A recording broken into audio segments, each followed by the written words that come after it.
organization, and he's done quite a bit for us up in Winnebago County and around. One of the big things is some of the high school, was that high school? He's done, David Misterek is not only one of our board members this year, he's really interned it. I want to point that out. And before I give it over to you, just one thing, there was a couple people who were asking about credit cards. We take credit cards. We have a processor. So that if that was a problem with the silent auction, which some people said, it isn't a problem. We'll take your money any way you can. Any case, no, thank you very much. I'll turn this over to David. Okay. Oh. Let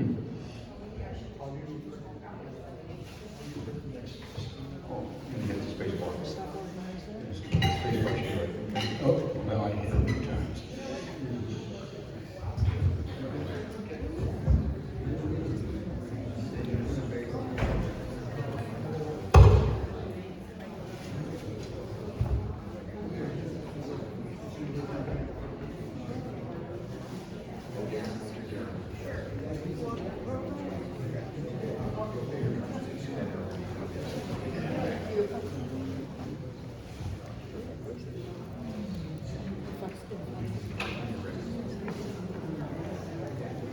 Greetings everyone. I try not to scare the hell out of you. Thank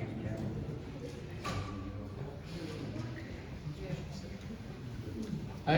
I'm up here today just to give you my experience with starting a Bluebird trail. This was many years ago. So I'm going to give you some of my experience for those of you that have not been involved with Bluebird Trail and are just starting. Hopefully you might learn something. If not, for most of you, I would guess you've been operating a Bluebird Trail for many years, and this will hopefully bring back good memories for you, I hope. I was initiated with my Bluebird Trail by Winnebago Audubon. They started the trail for me basically by purchasing a whole bunch of Bluebird boxes and stuff like that.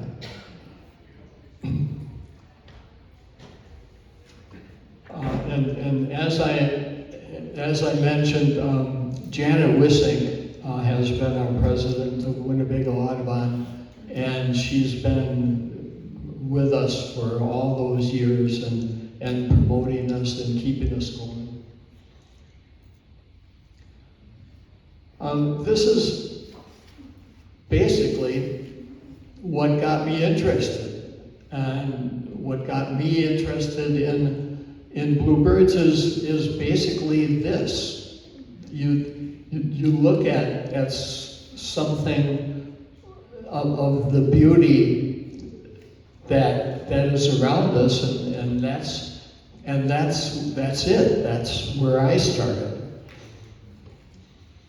This is just a beautiful bird. You can't see enough of it to get experience and just look at the beauty of it.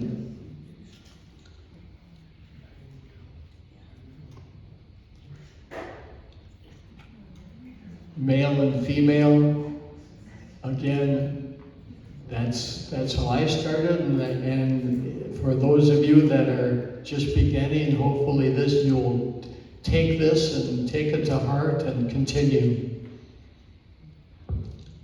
It's just a beautiful bird.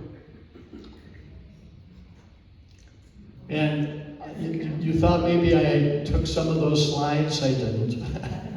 This was Kent Hall. He was our previous president. He passed away several years ago, but he really got me started with with the program, with the slide program like this. So I give all all the credit to Kent. Kent was a professor at Stevens Point for a lot of years, and he was also our president here at BRAW for many years.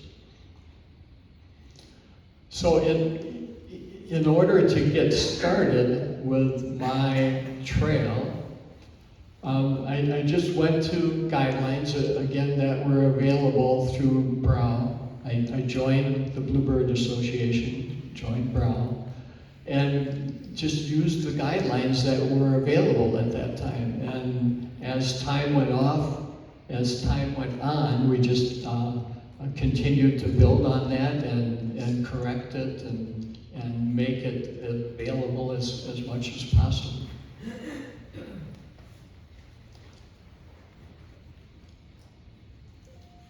My guess is you're all members of BRAW, that's my guess. And also, BRAW is basically a part of the North American Bluebird Association.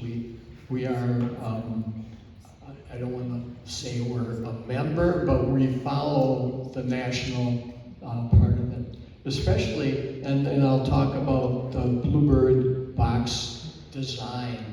I'll talk about that as we go along too, because we're following the NAB's design.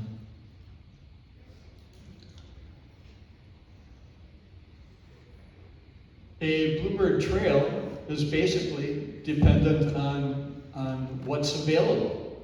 You look for ideal sites that might be appropriate for a Bluebird trail.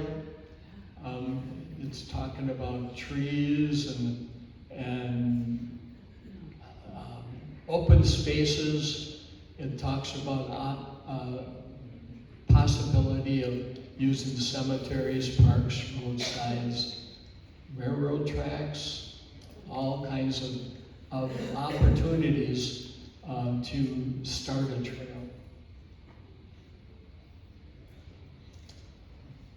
I ended up starting a trail at Utica Golf Course. And actually, this was the second golf course that I chose. Unfortunately, when we started out our trail, we had a trail at Lake Breeze Golf Course in Winneconne, Wisconsin. And we started out with our Bluebird trail there and abandoned that trail after about 1 or 2 years of work. For one reason, we were surrounded, that golf course was surrounded by a neighborhood. And we had houses all around the boundary of the golf course. And of course, each house had a multitude of bird feeders in the backyard. And what that gave us was 1 million house sparrows. And what you can imagine what house sparrows did to our Bluebird trail. Well, we tried as good as we could for about 1 or 2 years, and then we gave up. And we came back then to Oshkosh. I live in Oshkosh, so we came back to Oshkosh and discovered a golf course, the Utica Golf Course, which is in the town of Utica, just southwest of Oshkosh. And this property is actually in a site where we could be successful. It's out in the country, it's not by houses, it's not by bird feeders, it's not by close farms, so we don't have a sparrow problem, we don't have a house sparrow problem. And that's why we initially chose Utica Golf Club. The owners of that golf club, Greg and Chris Anderson, are just wonderful owners, and they have promoted us there for years and years and years. I can't even estimate the number of years that we've been there, but almost 20. And the thing that we liked about golf courses, period, is that they have a wide open area, and as you can see here, the freeways are not actually, they're spaced. And in between them, if you can see this, in between the golf fairways is sparsely wooded, minimum length grass area that is actually a good habitat for bluebirds. Bluebirds can be successful in that type of habitat. And so that's where we established our Bluebird trail in between the golf fairways. I have 39 Bluebird houses on this site, and hopefully I try to expand a little bit every year, but that's the Bluebird trail that we have established at this time.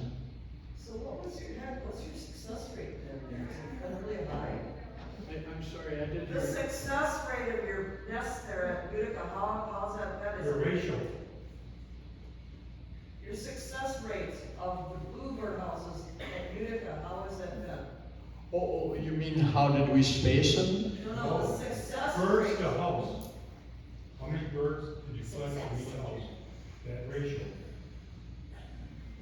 Was How it like many- 1 or 2? How many fledgling birds come out of these nests every year? They're wanting to know how successful the trail was in terms of how many bluebirds. Oh.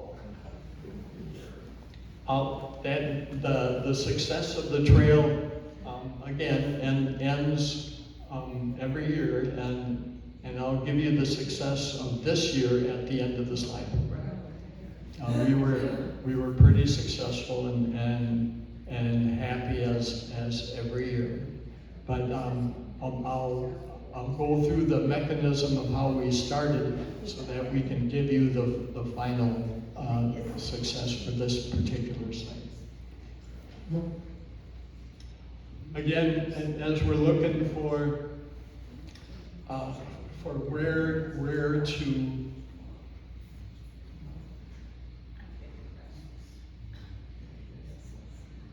in this case, we're looking at the box style. And as was indicated before, we follow the North American, the NABS box style with the whole sized in an oblong thing, and have the nesting platform. And the big thing about the oval hole is that it's too small to allow starlings or most cowbirds to get in. So it helps with starling potential. And it's basically the NABS simple box that we use, which is, in my experience, very successful.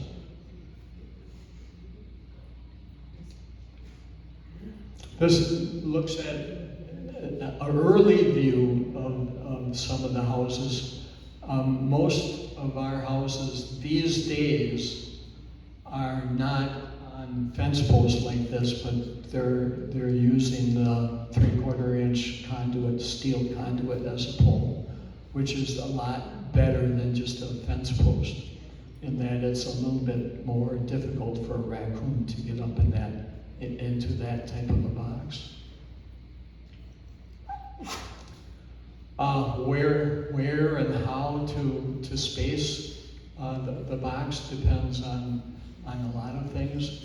It indicates, it recommends you keep the box facing in an easterly direction so that you're away from the cold spring winds, and then in addition you're a little bit protected from the real hot summer sun so that it doesn't get too hot.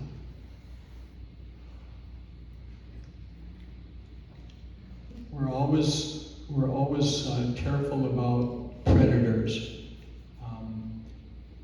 We space the boxes so that it's in an area that we don't have, well, we have some, but we don't have a lot of problems with predation. For the most part, we don't have. When we're not close to wooded areas, so we don't have a lot of raccoon problems.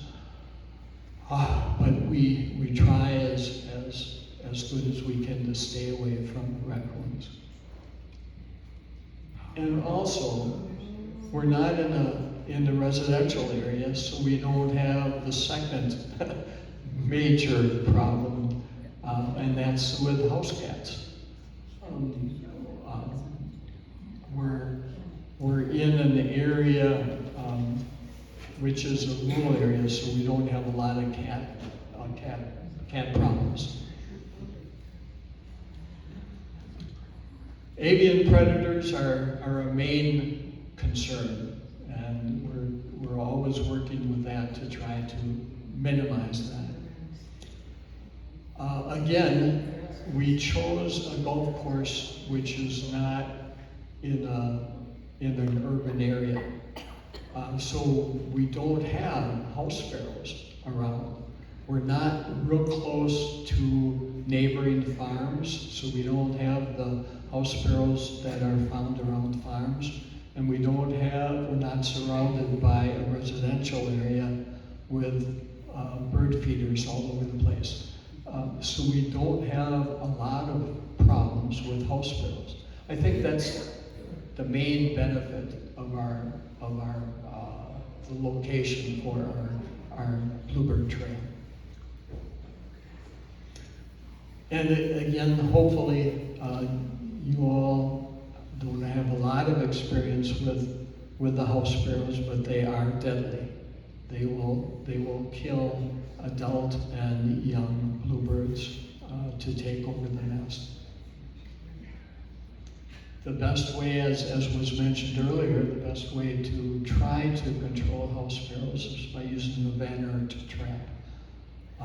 And the big thing about this trap is that you should only use it if you know the house sparrow is using the box.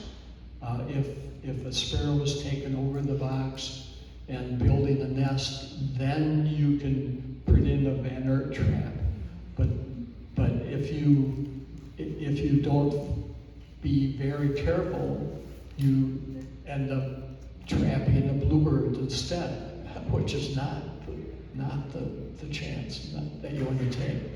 So use this trap only in very specific areas and times where you can be able to trap only a house sparrow. A lot of people ask the question, what happens when you trap a house sparrow? Well, in order to trap it, you have to go to the box, put a great big plastic bag over the box or over the hole of the birdhouse, and then open the door, and the sparrow flies into the bag, and then you have the bag. I don't see any real young kids here today, so I can explain that you take the bag and roll it up really tight and suffocate that darn bird and take it to the garbage can and dump the bag in the garbage can. That's how you take care of a horse. I learned that the hard way. And avian competition in Wisconsin, or in this part of Wisconsin, for example, for the most part is a tree swallow. And there's competition by tree swallows largely because of the location of us in eastern Wisconsin. As it indicates here, the eastern part of the state has more lakes and rivers and streams and marshes because it is glaciated. The western part of the state was not impacted severely by the Canadian glacier. So we have a lot of marshes, a lot of lakes, and a lot of water, and that brings tree swallows. In Winnebago County, as you can see, we're by Lake Winnebago, Lake Butymore, Lake Pepoygan, Lake Winnicott, and a lot of water space. So we have a large population of tree swallows. And for me, I'm happy with that. I'm a Bluebird promoter, but I call my Bluebird trails a Bluebird/tree swallow trail, because I love tree swallows. I love tree swallows as much as I love bluebirds. If there was a tree swallow association, I'd be a member.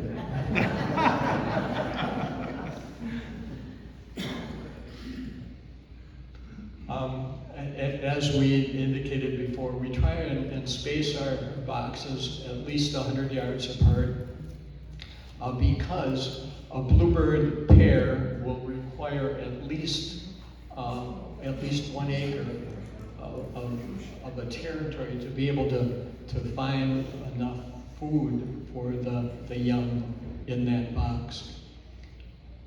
And then, as it indicates, a closer spacing encourages too many tree swallows. And if you have too many tree swallows, it reduces the bluebird production per box. But again, I look for a 50-50 population of tree swallows and bluebirds. And I go with spacing for the most part, but I also do have a small amount of a spacing of 2 boxes. Basically, they call that pairing of boxes. And I have used that in the past, and I still use it to some amount because it does work at times to have one tree swallow pair take 1 box, and 20 feet away, if you have a bluebird box, you may have a bluebird in it. And I have not a complete success of that, but enough that I use it to a small amount. As you can see here, along that fence line, if you can kind of count, there's at least 8 or 10 bluebird boxes along that fence line, which is too many. That's just too many, because you'd never be able to provide enough space for 8 or 10 pairs of bluebirds to raise their young. So either using spacing of 100 yards apart for each box, that's one of the main things to keep in mind.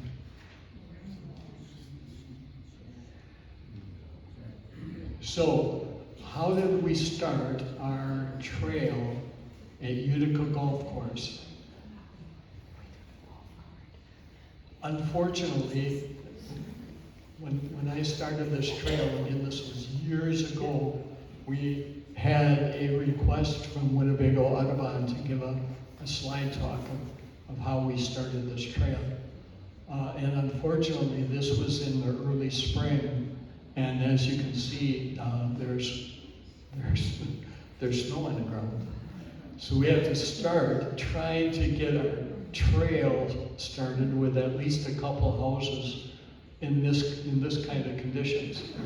And luckily, I had two good friends that helped me come out and put up at least a couple of Bluebird boxes to get started. It was a hell of a thing trying to put a post in frozen ground to put a Bluebird house up. But we pounded and finally got it in, and that's how we started. And as spring came, this is the result. Some really nice bluebirds. Some really nice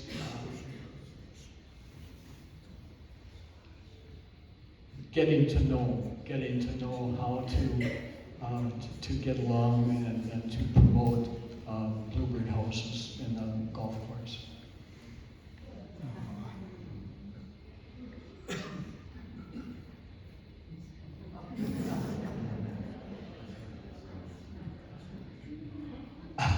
They're not singing.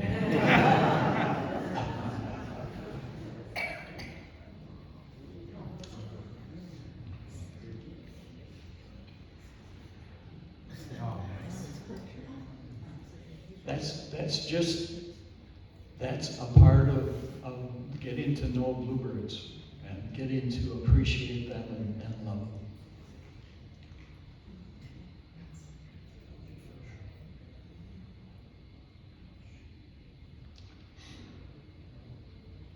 And as a result, this year, for example, out of 39 boxes, 38 of those boxes were used by bluebirds or tree swallows.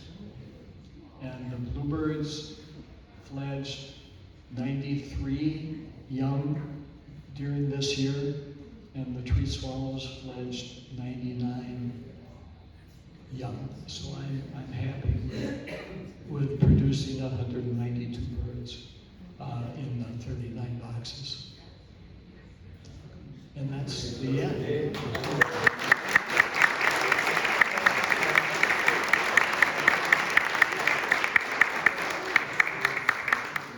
Now I can answer some questions you might have. How are the eggs of the tree swallow? Be a little bit louder because it's hard for me to hear. Maybe you can repeat it, sir. You got your microphone? I'll get your microphone. You repeat it.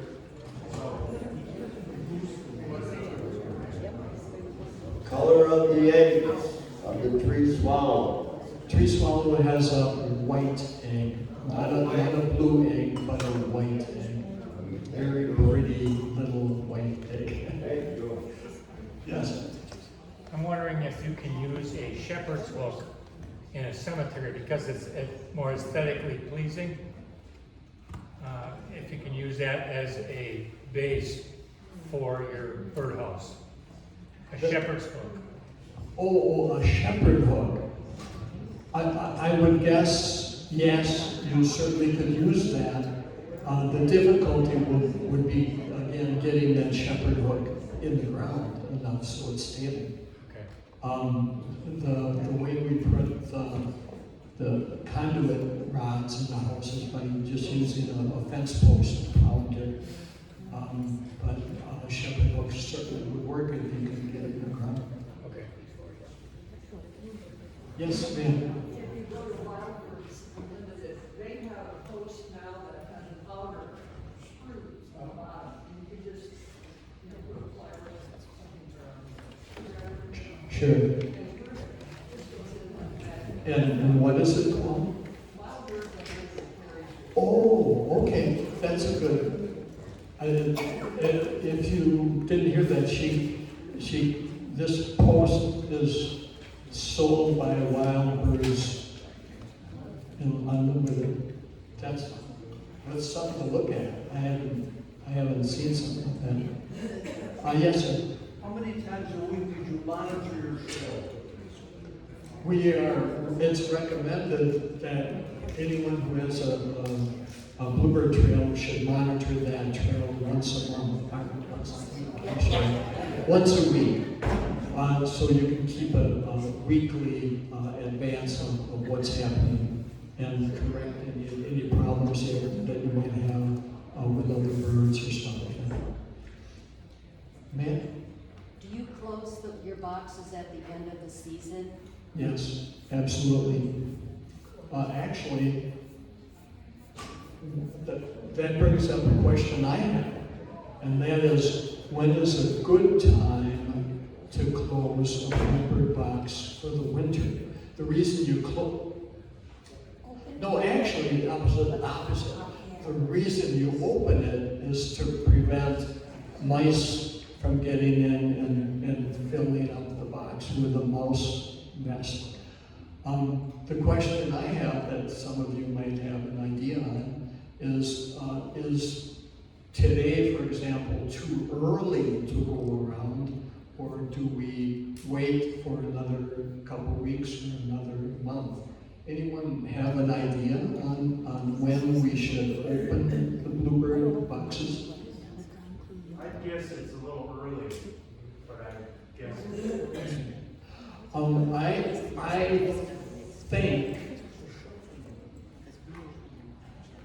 I think that the reason that you want to wait long enough before you open the door is because as the Bluebirds are migrating south, I've seen situations where what I thought was a family of Bluebirds would stop at a house, for example, at a house in my backyard. And it looked to me as they were showing their young this house and kind of imprinting the young on this house.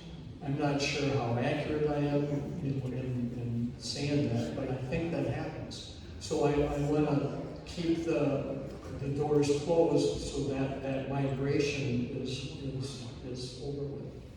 Anyone know if the Bluebirds are still migrating through Wisconsin, or if they're all done migrating through Wisconsin? I don't know.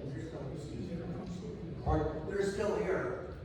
They're still here. I haven't seen one for quite a while, so I'm happy to see that someone's here. Okay. Any other questions then? I deal with my house birds like you and plastic things, but I've also heard that if you leave the house sparrow in the next day, it'll be dead. But the native bird is alive. If you leave a house sparrow in a box with a banner trap, it may die overnight. Right. That's what you're saying. That might be an idea. For me, I want to try to get rid of that house sparrow as soon as I can. But if that works for you, then fine. It's fine to do it that way. I'm sure. I think my wife would have asked me to do that same thing. Okay, it's almost time for lunch. If there's more questions,